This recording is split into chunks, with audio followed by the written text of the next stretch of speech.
It was crack cocaine use that I got involved with, and I was never the same after I got on it. It is very addictive and all. And they used to try to pull me back in, and I told them, no, I said, my housing is more valuable than fooling with crack cocaine and coming to y'all's room doing that, because I'm breaking the rules down here that they had down there.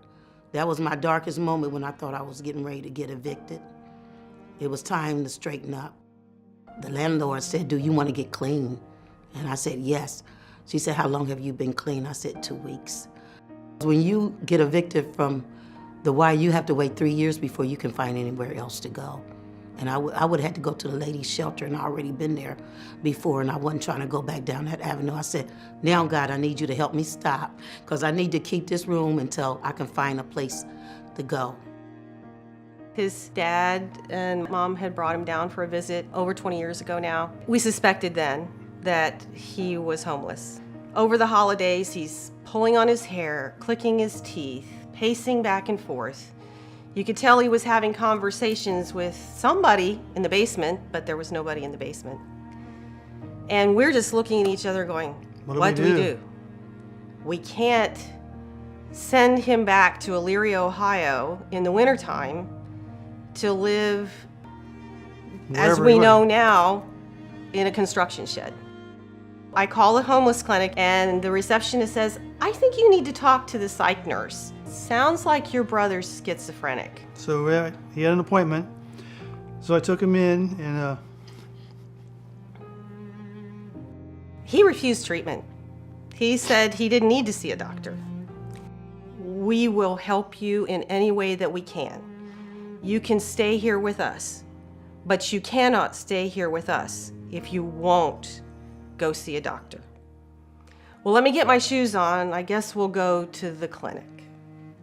The nurse got him in to see the doctor. They come out and they say, do you know how to get to Good Samaritan Hospital? And I go, oh yeah, absolutely. And they go, we have a prescription. And they said they'll fill it for free there. It was amazing.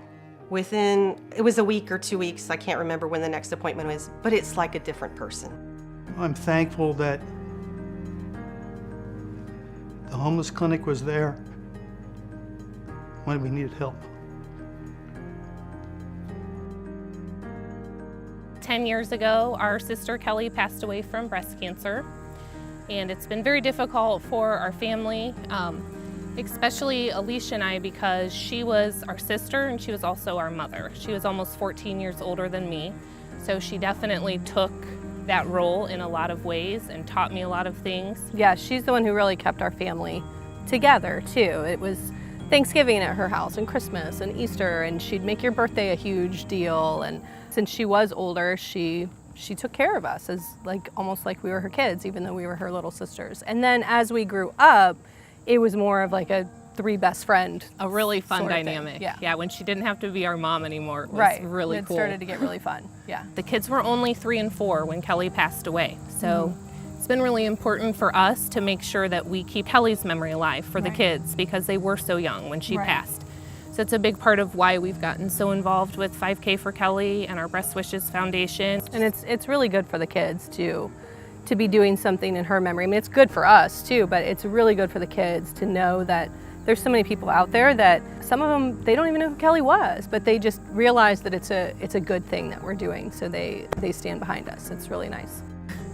The most challenging thing for her is that she had these 2 babies that she wanted so much for her whole life. Right. And she just was gonna leave her kids. That's all she ever wanted was those kids. So she really, almost up until the day she died, wanted them to think that everything was okay. She didn't want that their memory to be some hospital bed, tubes in your nose, so she really tried to shield them from that. But that was the hardest thing for her. I think just leaving her family, whether it be the kids, her husband, us, her mom and dad, just knowing that she was leaving this life behind. And she had a great life, so it was a hard one to leave, I'm sure. The one thing I truly love is the Mothers Empowered program at Good Sam. And I guess that's because I kind of grew up in the neighborhood where Good Sam is. we are one of the worst states in infant mortality. So there's an emphasis on teaching kids and mothers that are having children how to have children. And that's what the Mothers Empowered program does.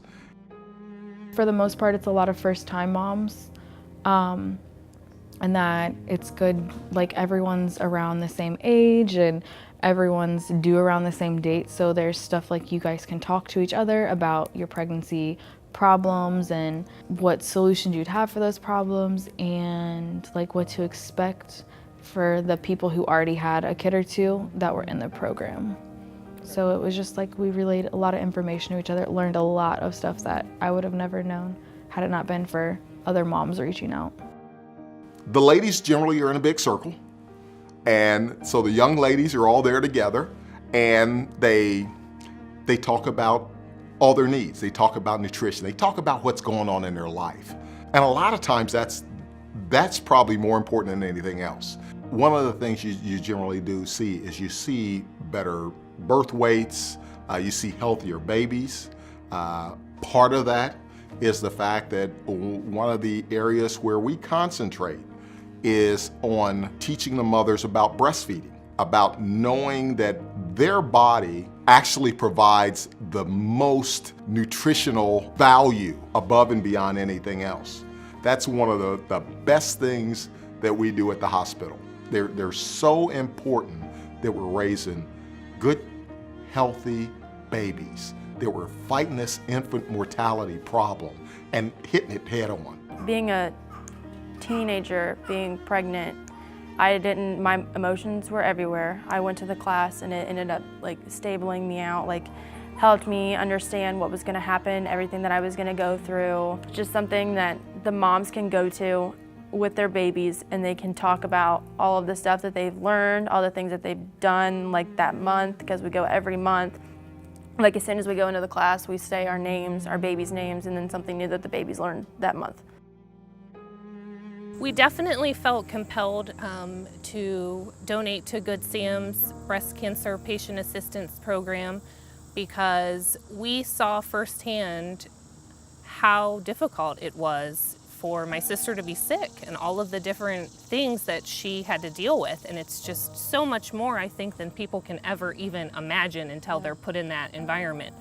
So it makes us feel good knowing that people that need help are able to get it and that they can fight for their life instead of be worried about how they're gonna pay this bill. And with Good Sam, we've worked hand in hand over the years, and it's just been really nice to see, hey, here's what some of your money is doing. Hey, come take a tour of our breast health center. You know, hey, look at all of our new machines. Yeah, look at our new machines, or look at some of the women that you've helped. So it's really nice to have that connection and not just write a check and go, okay, there it goes. You know, I'm not sure what's happening with it. I know that the money that I give or we give to the homeless clinic helps people. I mean, we actually saw it. So it's just different because we do have firsthand knowledge that and have seen the good that the clinic does. I'll always give. It's needed here, and that it never closes, because if it closed, it'll be a great loss to the city of Dayton here that it remains open always. When I'm here and after I'm gone, it needs to remain always, because people are in need, and that's the place where they can go to get the help with insurance or without. That it always stays funded, that somebody comes to their aid and keep the doors open, and that they never close.